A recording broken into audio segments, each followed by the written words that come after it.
Направо не е завярване, че Хайфа, Абдула, Нура, Фархан и Махмуд станаха причина едно цяло село да излезе на бунт. В първи учебен ден на 15 септември родители барикадираха училището в село Калище, твърдо решени да не пуснат децата там. Тази ожесточена съпротива срещу бежанците предизвика възмущението на цяла България. Как е възможно да отблъснеш тези деца? Аз съм Нура от Ирак. Така ли? От колко време си тук? Много години. Откъде си? От Сирия. Какво помниш от Сирия? Не ми харесва много. Защо аз видиш деца умре така. Фърли бомба така. Има много бомба. Не е хубаво. Оказва се, че в Калище никога не са виждали тези деца, които живеят в центъра за бежанци в близкото село Ковачевци. Около чужденците в Калище витаят само слухове, които естествено раждат страх от неизвестното, че носят различни зарази, че ще пречат на обучението на децата им. Аз съм против. Защо? Просто слуховете, които се носят, и просто не бих позволила моето дете да прекарва по цял ден с тези деца. Защо те нещо болни ли са, прокажени, крастави или какви? Носеха се слухове, че и от краста, и там какви ли не още други. Как ще комуникират? Всеки българин има страх. И нормално е родителите се страхуват какво ще стане, какъв ще е процеса на обучение и в крайна сметка на кого ще обръщаме повече внимание. Разбира се, децата бежанци са изкарали курса по български език и имат нужното ниво за първи клас.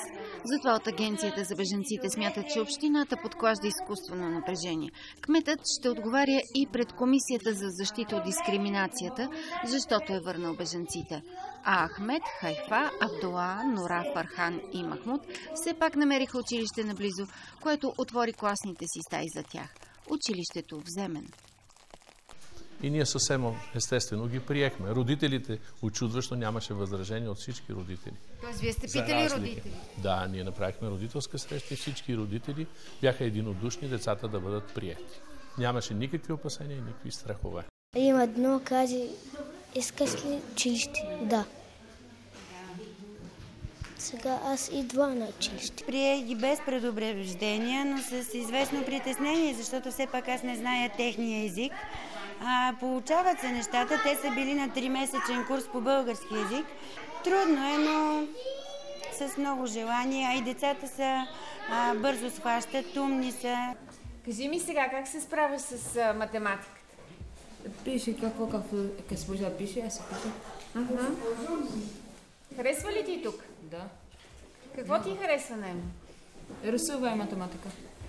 Когато дойдоха за първи път, в очите ми имаше болка, тъга и страх. Сега вече, както виждате, те се усмихват, имат много приятели.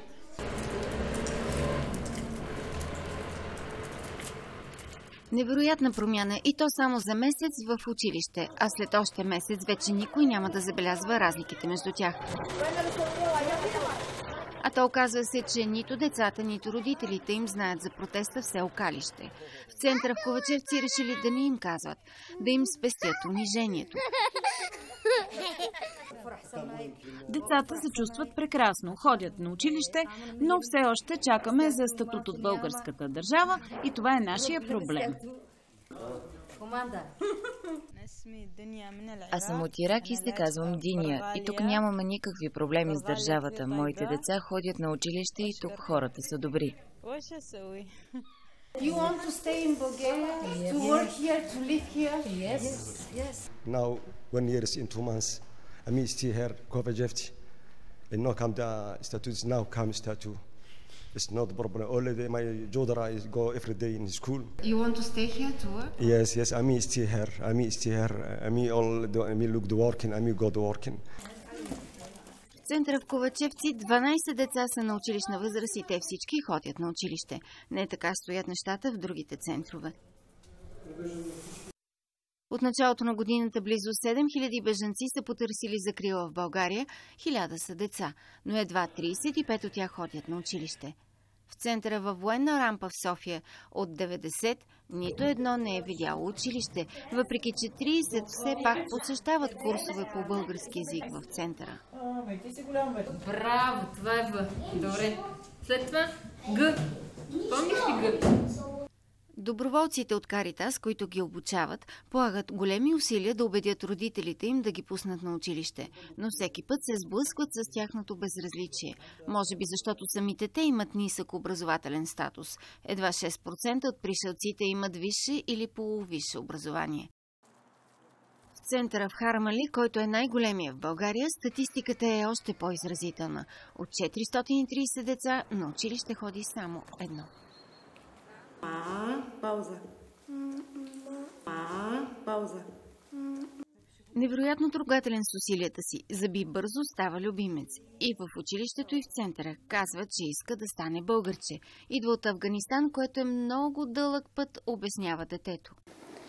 Афганистан, Иран, Да. Турция, Да. България. И къде най-те харесва? България. Затова ли искаш да ставаш българче? Да. Искам да ставам българче. С материала по български език се справя за дете от друга държава перфектно. Много е амбициозен. В интерес на истината очаквах да имам много по-големи трудности, но за мен като учител това, че е много амбициозен и има желание, е в основата на неговите успехи. Заби, много ли приятели имаш тук? Стефан, Кирча, Йосиф, Гябита, Доби. Да. Щастлив ли си тук? Не, в стаята, моята стая вкъщи. С удоволствие настоява да ни я покаже. Родителите му отказват да бъдат снимани и двамата обаче работят в шивашка фабрика и те трогнали собственика с постоянство и трудолюбие. Ами той казва, че им харесва тук в България и иска тук да ходи на училище и дори да остане, нали, тук да живеят в България. Защо не ходят на училище другите? Може би, защото те нямат нагласата да останат в България. Значи те са с намерението да получат тук статут и да заминат някъде за Западна Европа. Децата се включват с желание в различни спортни или театрални дейности. В месеците, в които чакат да получат статут, някои за разнообразие посещават и курсове по български, английски или немски в центъра. Училището обаче за тях е излишно усилие, обяснява тази жена от Сирия. Няма никакво намерение да праща децата си на училище, ще замине при роднини, веднага след като семейството й получи статут на бежанец. Динамарк. С превода ни помага Абдул. Той е другият, освен семейството на Заби, който усилено учи български. Идва от Ирак. Аз сега уча български, малко по малко. Още после говоря хубаво. Защо? Защо учиш български? Защото аз искам живея тук. Аз сега имам статут и има лична карта, имам паспорт от България. Искам живея тук, защото тук всичко е ефтино. За огромна част от бежанците България е само временна спирка. 85% от тях идват от Сирия, заминават веднага след като уредят документите си. Макар че повечето от Афганистан, Сомалия и Алжир се надяват да сторят същото, все пак някои остават, като семейството на Заби или на Сали, но те са изключение за сега.